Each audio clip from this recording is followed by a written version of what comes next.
Namaskar friends, this is NJ, your host on this channel. In this video, we will have our discussion on the transit of a planet which no one is giving any attention, which no one is paying any heed. But trust me, this planet, whether we talk about its innate qualities or whether we talk about its impact, its influence on the mundane astrology, on the global events and all, definitely holds a lot of importance. So guys, I'm talking about the planet Uranus, and in this video we will briefly touch the transit of Uranus in the Taurus, which has just happened on the June 1st. So definitely guys, the way I got my attention on this transit was that I've been keeping a close eye on what is happening in the Taurus sign, because not only I make the monthly transit videos, but I make individual transit videos as well. And from the past couple of days, because I knew this thing that Jupiter is very soon going to be coming out of its combustion in the Taurus, lot many planets are there in the Taurus. So I was just doing a research, I was making some manual notes, and suddenly I realized, okay, I did a calculation on the Taurus from this date to this date. Okay, there were like 3 planets. Why suddenly there are 4 planets? Which planet has just entered? Oh, Uranus has entered. Then I started doing some research and all, and then I thought that okay, whether in your personal life or like all those people who have very strong interest in the geopolitics, in the stock market, trading, financial institutions and all, so you cannot overlook the importance of this planet. So this is something which we will try to connect with astrology, and we will try to understand its impact in our personal lives as well. And guys, for all those people who only stick to the typical Vedic astrology doctrines, you only give attention and take into consideration or calculation only the 9 planets. So let me give you a brief idea or brief way of understanding the innate qualities or energies of these 3 outer planets like Uranus, Neptune and Pluto. So to begin with guys, you can correlate the energies of the Uranus out of the 9 planets with the energy of the Rahu. So whatsoever so far you know about Rahu, if I were to ask you to give me the 3 or 4 qualities or features of the Rahu, you can also associate those similar qualities with the Uranus. Now, when we talk about the Neptune, so from the 9 planets and the 12 zodiac signs which you know, you can correlate the energy of the Neptune with the way the energy of the Pisces function. Or let me give you a more elaborative way of understand this. In whichever house in your chart, if Moon and Ketu are conjunct and the kind of energy they will generate, you can correlate the same thing with the functioning of the Neptune energies as well. Now, if you do not know about the results of the conjunction of Moon and Ketu, then trust me, I cannot help you over there. You need to do some self-study, do some research about the kind of energies which generates whenever Moon and Ketu are conjunct. And guys, when we talk about the Pluto, so I will not say that you can correlate the energy of the Pluto with the Scorpio. The energy of the Scorpio is not sufficient. In whichever house you will find Mars and Saturn conjunct, so the kind of power dynamics and the kind of a quest for struggle for power and all, the kind of energy will generate, you can understand the similar energy with the functioning of the Pluto. So now guys, coming to our today's discussion. So like the way I started this discussion on this note that Uranus has now transited to the Taurus sign. So how it is going to be generating results. So guys, first of all, before we will get into the current scenario and all, astrology being a science of observation, of research, of following a proper pattern. So we have to take into consideration that last time when Uranus was in Taurus, what kind of results it generated. So guys, definitely if you have to first understand the basic attributes of Uranus from astrology point of view.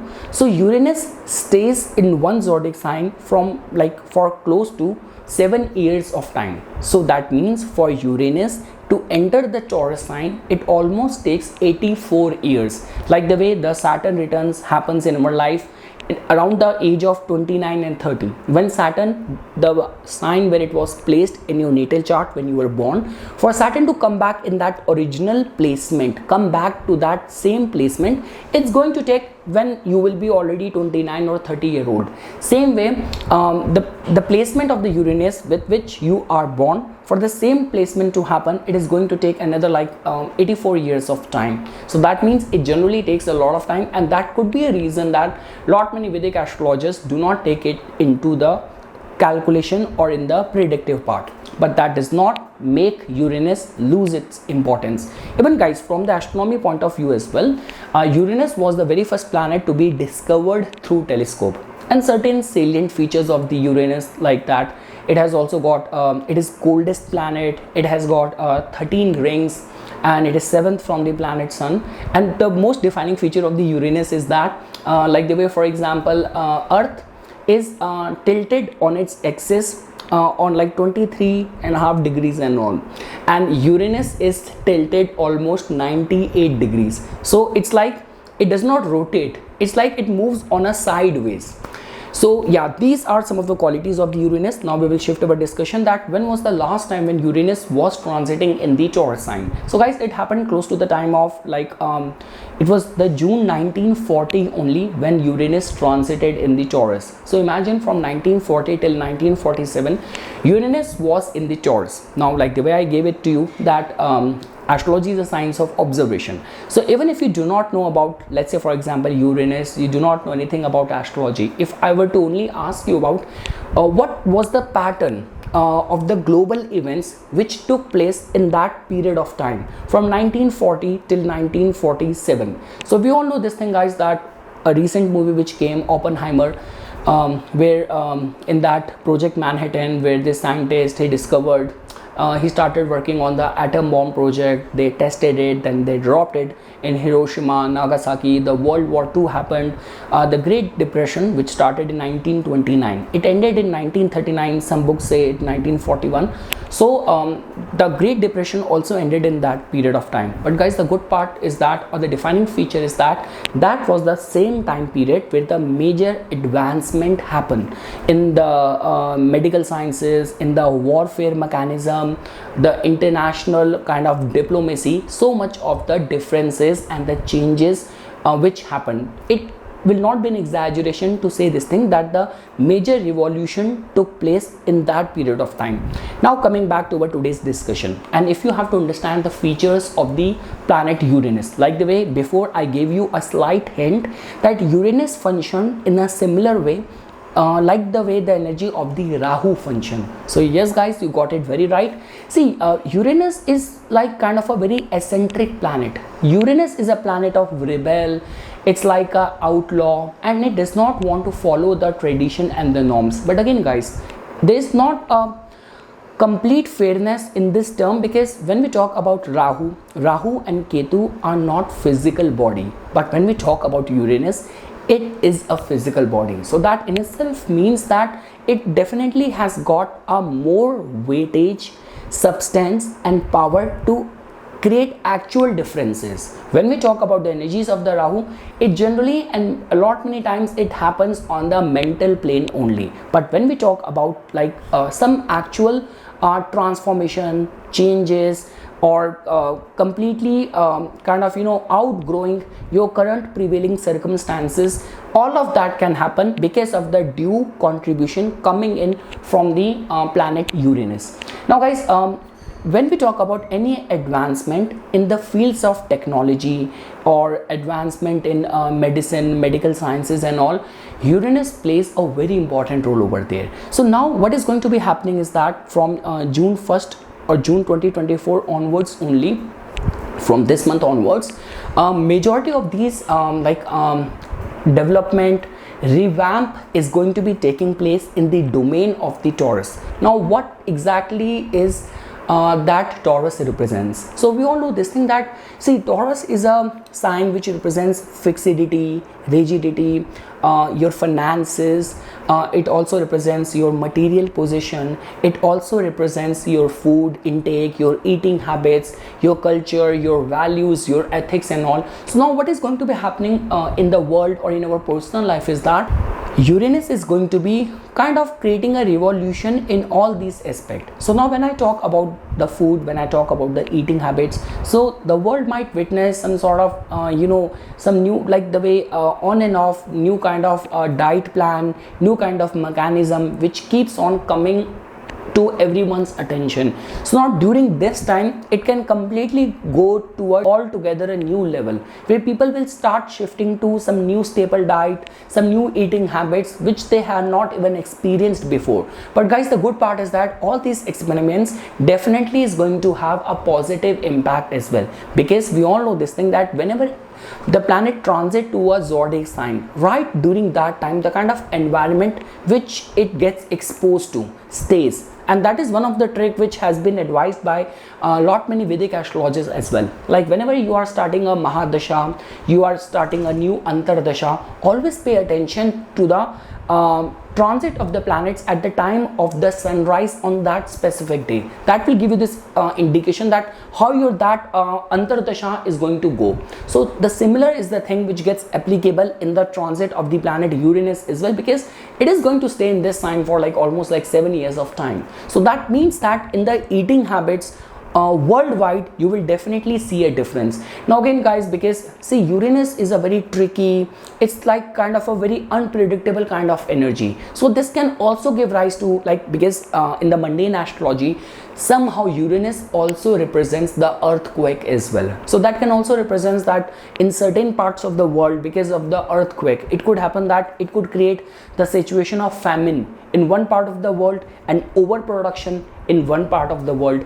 Apart from that guys, when we talk about the finances, so definitely like the way like if I were to talk about from the Indian markets point of view, now I might be sounding very stone age kind of person, because Paytm is a very common norm these days. So the way the kind of revolution Paytm, UPI and other payment gateways brought in the Indian markets, like the way I was watching this video, I guess in El Salvador is one of the country, I guess it's the only country in the world which apart from the dollars they also receive Bitcoin as their currency as well. So same way guys, you will definitely see that around the world there's going to be too much of the revamp in the way financial markets and the financial transactions take place.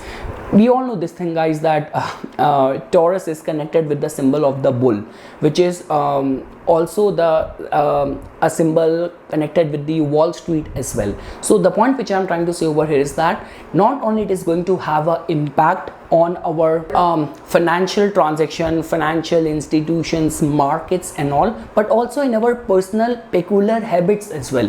You could be a person who gives too much attention. So far you have been a miserly person, but suddenly now you started living life very gracefully. You started spending money in a much easy and relaxed way, and someone who's going to be kind of very casual, frivolous in the matters of the money, in the matters of the finances before, suddenly now that person started working and acting in a very penny pinching way. So everything depends on the way and how rooted you are in your habits pertaining to the department of the Taurus, because once Uranus is going to transit over here, it has already transited, it will have this capacity and say to completely revamp your habits, your eccentricity in the domain of the Taurus energy.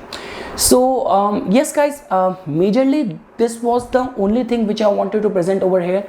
I initially wanted to make a video on all the moon signs as well and the impact of this transit of Uranus in the Taurus for all the Lagnas and all, but I thought that I do not know how many people will be appreciating, liking and following content on the outer planets. So I just wanted to give you a heads up with this video. Along with that, after this video, do write it in the comment section. I will read all of your comments, that where Uranus is placed in your chart. Do you kind of find yourself prone towards very eccentric behavior, unpredictable situations, circumstances in the domain of that house? So how far and how the attributes of that house where Uranus is placed in your natal chart has functioned so far? And definitely only if it will be making sense for you, it will make sense for me to make a further video on it explaining the result of this transit for all the moon signs or Lagnas. guys, trust me, before I will end this video, I will give you a quick insight or sneak peek into my own chart as well. You know, my ascendant lord, 10th lord, is placed in the 8th house, and where Uranus is placed in my chart, can you guess? It's in the 8th house. So same way, unpredictability, unusuality, unconventionality in the matters of the 8th house. My whole life is somehow kind of anchored in the domain of the 8th house only. So yes guys, this is something which I wanted to say as a part of my inputs. For further more updates and notifications on the divine science of Vedic astrology, please subscribe to my YouTube channel and follow me on my Instagram account. Dhanyawad.